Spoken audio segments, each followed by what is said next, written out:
हल षष्ठी व्रत कथा विस्तार से। भाद्रपद मास के कृष्ण पक्ष की षष्ठी तिथि को हल षष्ठी का व्रत किया जाता है। इस दिन भगवान कृष्ण के बड़े भाई बलराम जी का जन्म हुआ था। इसके ठीक 2 दिन बाद कृष्ण जन्माष्टमी का व्रत किया जाता है। हल षष्ठी के व्रत में कथा अवश्य सुननी चाहिए, ऐसा करने से जीवन में सुख समृद्धि बनी रहती है। हल षष्ठी व्रत कथा। हल षष्ठी के व्रत की कथा प्राचीन काल में एक ग्वालिन थी जो गर्भवती थी और जिसका प्रसव काल बहुत निकट था। एक तरफ ग्वालिन अपनी प्रसव पीड़ा से व्याकुल थी तो दूसरी ओर उस पीड़ा में भी उसका मन गाय भैंस का दूध बेचने की तरफ लगा हुआ था। ग्वालिन सोचने लगी कि अगर मेरा प्रसव हो गया तो फिर ये गोरस बेकार हो जाएगा। इसलिए ग्वालिन फटाफट उठी और सिर पर दूध दही की मटकी रखकर बेचने के लिए निकल गई। रास्ते में वह किसी झरबेरी की ओट में चली गई और वहां जहां उसने एक पुत्र को जन्म दिया।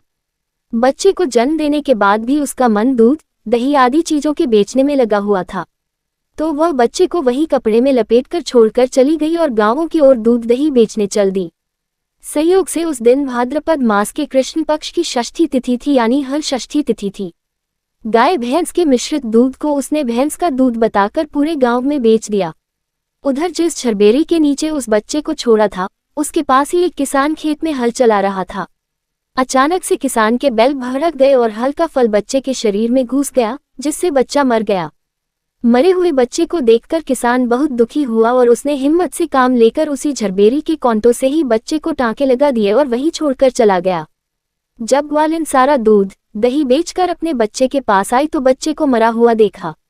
बच्चे को इस अवस्था में देखकर वह समझ गई कि यह सब उसके ही पाप की सजा है। मन ही मन अपने आप को कोसने लगी कि अगर असत्य बोलकर दूध ना बेचा होता और गांव की महिलाओं का धर्म भ्रष्ट न किया होता तो मेरे बच्चे की ये दशा ना होती। उसने गांव वालों को सारी सच्चाई बताकर प्रायश्चित करने के बारे में विचार किया। ग्वालिन तुरंत उठी और गांव की महिलाओं को सारी बात बताकर माफी मांगने लगी और इस करतूत के बाद मिले दंड के बारे में बताने लगी। गांव की महिलाओं को ग्वालिन पर रहम आ गया और उस पर रहम खाकर क्षमा कर दिया और आशीर्वाद दिया। जब ग्वालिन गांव से निकलकर वापस अपने बच्चे के पास पहुंची तो उसका बच्चा जीवित हो गया था। उसने ईश्वर का बहुत धन्यवाद कहा और आगे से फिर झूठ न बोलने का प्रण लिया।